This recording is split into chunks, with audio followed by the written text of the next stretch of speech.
Scarlet's with the maggots now.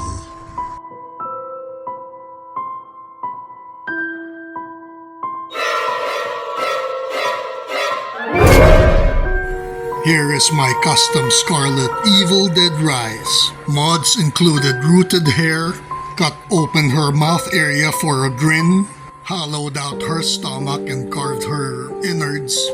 Here's the side view of the figure, the back view, the other side view, and her front. Gave her the crossbow from the Snake Eyes Scarlet figure, added bullet holes and scratches on her armor, bent her left foot to make it look like it's broken, used the Marvel Legend left leg for that battle damage ripped uniform, and just painted. And that completes my custom Scarlet Rise of the Evil Dead.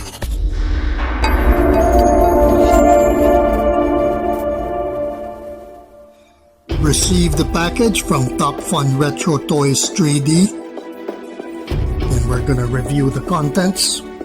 I ordered a TF550 112 scale file pack series 1, which is the Sig Sauer rifles, and also the TF200 intervention 112 scale series 1, which is the Chi-Tech M200 intervention rifle. It's packed nicely with cardboard. You have the receipt. The items are in a Ziploc bag. So I guess these are the... Okay, this is the Sig 550.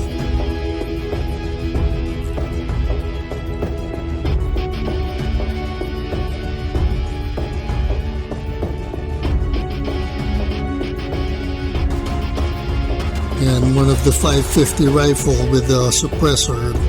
The barrel's broken. But I don't think it's gonna be a big deal. I could just glue it with super glue. I contacted John of TopFun and he's gonna send me a replacement. And this is the Sig 553 Commando with a double magazine. And this is the Sig 553 Commando with a EOTech holograph sight. And it looks like a Knight's Armament suppressor. Very cool, this might be my favorite. The Sig 550 series has the durability and reliability of an AK with the accuracy of an M4 AR-15. I have the 556 Classic, and the only drawback is it's heavy and the barrel and forend heats up so much.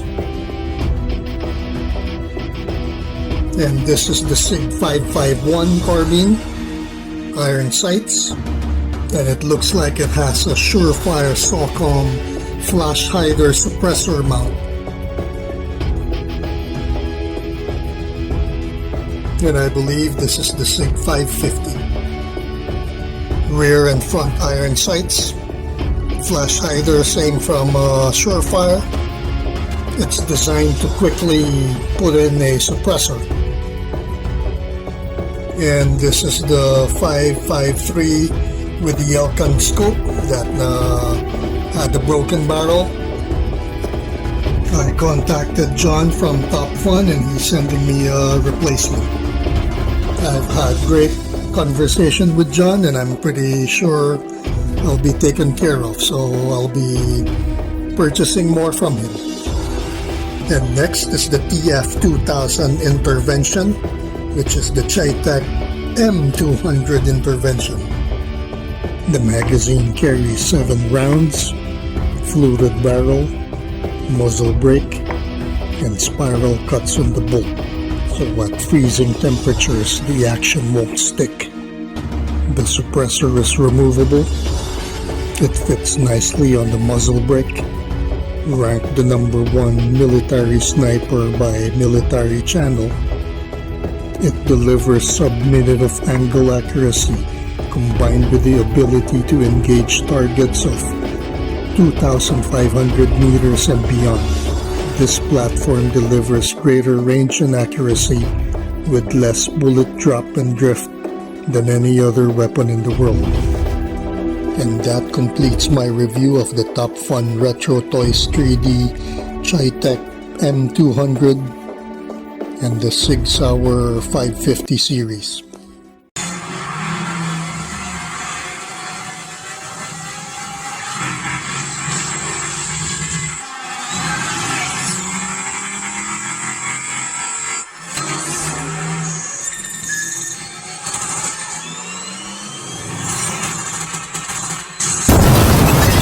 This is my current custom vehicle project. It's called the Shrike. It's gonna have 3 versions. This is the Shrike Hunter Killer, which has the pilot and a rear gunner. It features twin machine guns on the front, rear gunner seat that rotates. It can accept any gridiron heavy weapons and even the M249 saw. Clear polycarbonate lens for the windshield and a clear lens for the headlight. It's got working LED lights. Right now I ran out of white, so I have a green on it. Easy to replace. On and off switch underneath. Another version of the Shrike is the Impaler, which is the heavy weapons. It'll have 3 rockets and a bomb. And the third version is the Interceptor. It's gonna be like a patrol version. It's gonna have a color of white and blue, and it's gonna have a patrol light with LED flashing red. And that is the progress of the Shrike Hover Bike.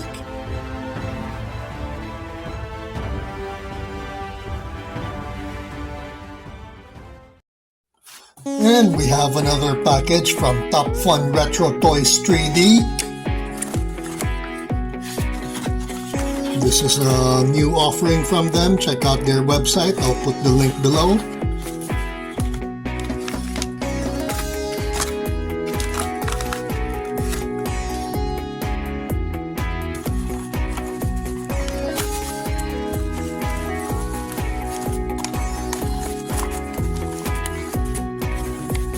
Here's a thank you letter and an invoice.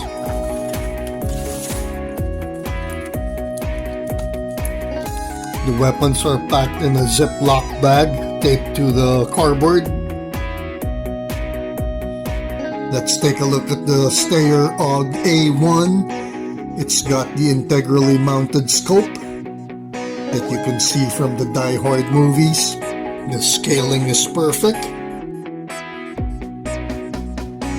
And this here is an AUG A3 with a mounted Elcon M145 scope. Very nicely done. On the tip of the barrel is what I think a surefire flash hider, which can readily accept a suppressor. I have a real Steyr AUG, so I can say this is very accurately done. And this is another Steyr AUG A3. It's got the Elcon Spectre scope. Alright. And last but not the least, the Steyr AUG A3 with an EOTech holographic sight. I'm definitely going to pick up more from the sets that they offer. My honest opinion on the TopFun RetroToys 3D weapons, they're amazing. They're sturdy. They can flex a little bit so it won't break easily. And the details are spot on from the real weapons it's supposed to portray. Unlike your classified, or I would say even the gridirons. So give them a try. TopFun RetroToys 3D.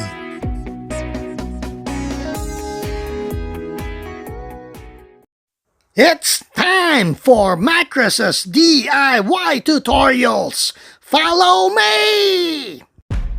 Here's a quick tutorial on making a plate carrier vest.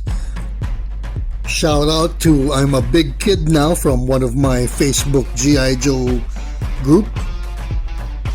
Materials you need are foam that you could purchase from Michaels or Walmart's. The thinnest ones, I use black, green, or tan. Super glue, scissors, Mod Podge, and acrylic paints if you wanna paint your vest. Measurement is 1 inch height and 3/4 of an inch length. Test for fit on your figure. Cut 2 shoulder straps 1.5 inches long and 3/4 wide, and cut the waist cummerbund 3 inch in length and 2/3 of an inch wide. So next we'll be putting it together. We'd be gluing foam to foam and not to the figure, so you could remove it anytime. Glue the shoulder straps on the front of the plate carrier.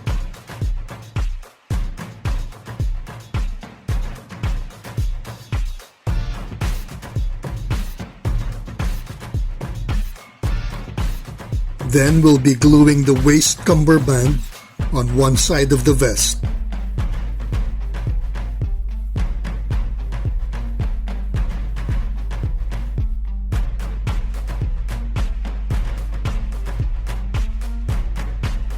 Put it on the figure and we'll be gluing the other side of the waist. Remember, we're gluing foam to foam and not onto the figure.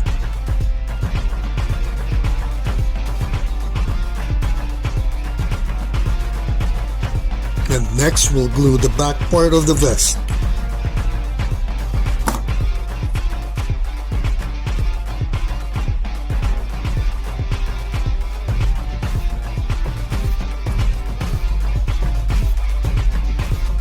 Almost done. Next we'll be gluing the shoulder straps.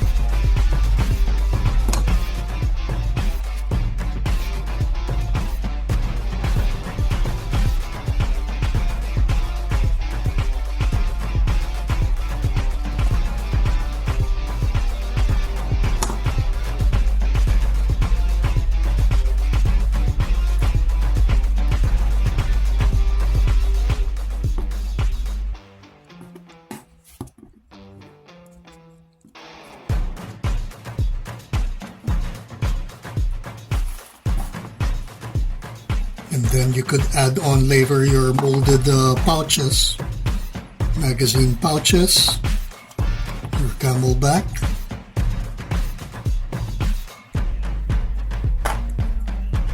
radio, and whatever you want.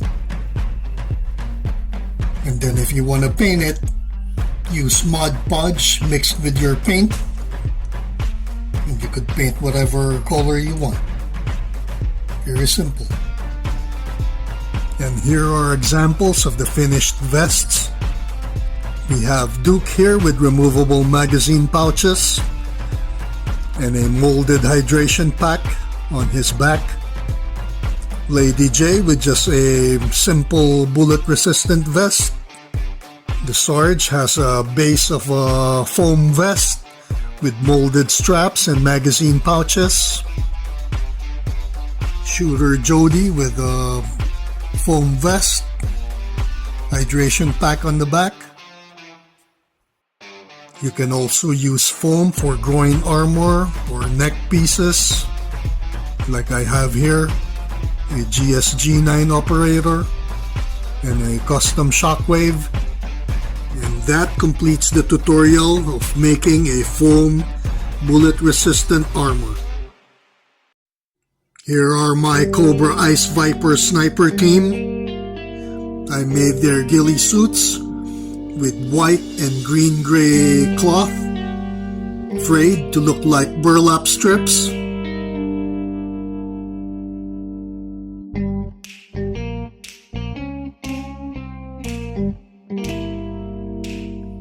That's the back view. Side view of the suit. Front. Side view.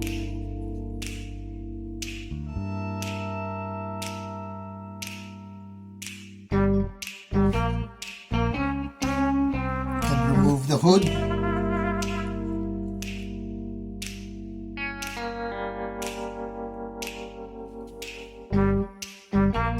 We have a cold weather face mask, goggles, Action Force helmet,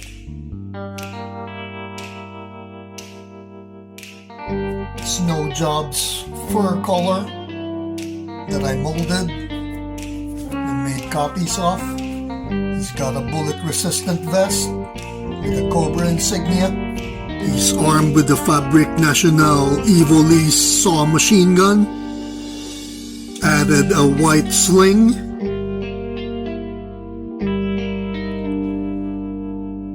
His base figure is the Red Skull Marvel Legend with an Action Force hands, Action Force boot. He's got a white with a green camo pattern to break out this shape. Let's remove the ghillie suit so we could look at the base figure. Sniper number 1 carrying the Action Force Barrett M82 or 107. I added the carry handle, which was missing. Grid iron, hands down, is the better version. I don't like how the scope were mounted. It's a little bit offset, not center on the receiver, which looks pretty odd to me. When you Google Barrett M82 or 107, you'd see the scope mounted correctly. Not like Action Force's version. He has a pistol and a holster mounted on his chest, and magazine pouches for his alternate rifle. Sniper number 2 has an Action Force saw load-bearing gear. And that completes my Cobra ICE Viper sniper team.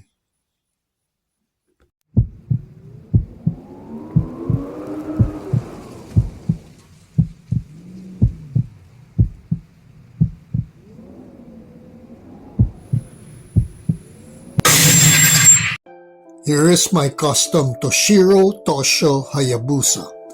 He is the member of a special operations group, Tokushu Saku Sengun. Holy fuck, what a mouthful. He is the descendant of the Hyabusa Dragon Ninja Clan. He wears the standard battle dress uniform with Jitai camouflage pattern I painted. The base of the figure is the Action Force Infantry Commando with Sergeant Slaughter's arms. He is armed with the MP5 SD from Action Force. Added the elastic sling. His katana, the Kusanagi Tsurugi, is from Marauders Gunrunners. It's got the scabbard that I put a elastic cord slung on his back. His Action Force vest has a molded magazine pouch and a tanto knife.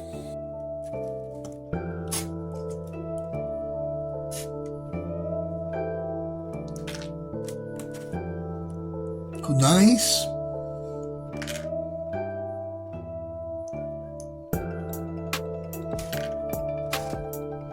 Japanese flag, Action Force vest, molded magazine pouch, radio. He's got darts on his belt, spare magazine,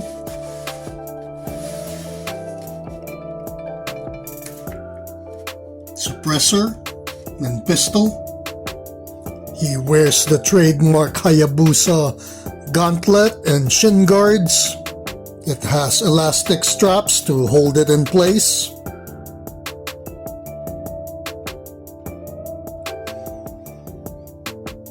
This Action Force helmet has a molded falcon crest.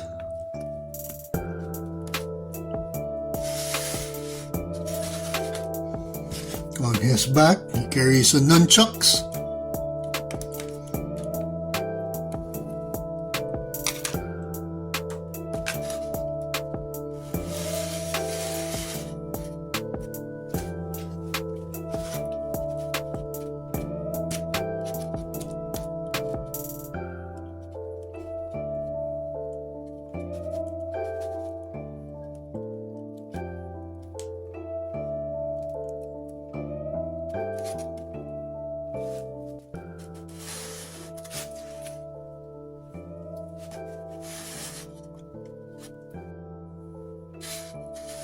And that is my custom Toshiro Hayabusa. I want to share with you my custom Buzz Lightyear XL15 spaceship. I bought this with the sole purpose of customizing it, and I ended up just using the cockpit, the nozzle for the jets, and other parts. I increased the height of the cockpit, made my patterns for the wings, the body. The design is influenced by a number of forward swept wing aircraft, opening hatch for the Avenger cannon, and I have a ceiling mount located on the center, movable wing flaps and tail flaps, and here's the finished painted body of the aircraft. The weapon armaments are still in the works. It has a retractable tail hook for landing on an aircraft. I opted for removable landing gears. Let's take a look at the cockpit.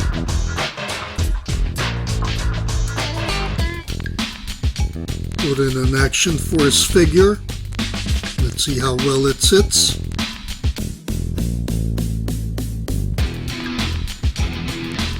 That 1-inch cincher that I added on the cockpit makes a lot of difference.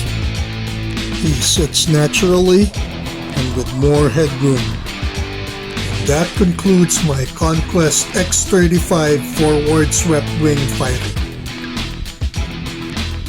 Thank you everyone for watching. Please like the video and subscribe if you haven't done so. And for those that have supported me, I thank you very much. Thank you for getting the channel to 1,500 subscribers. See you next time.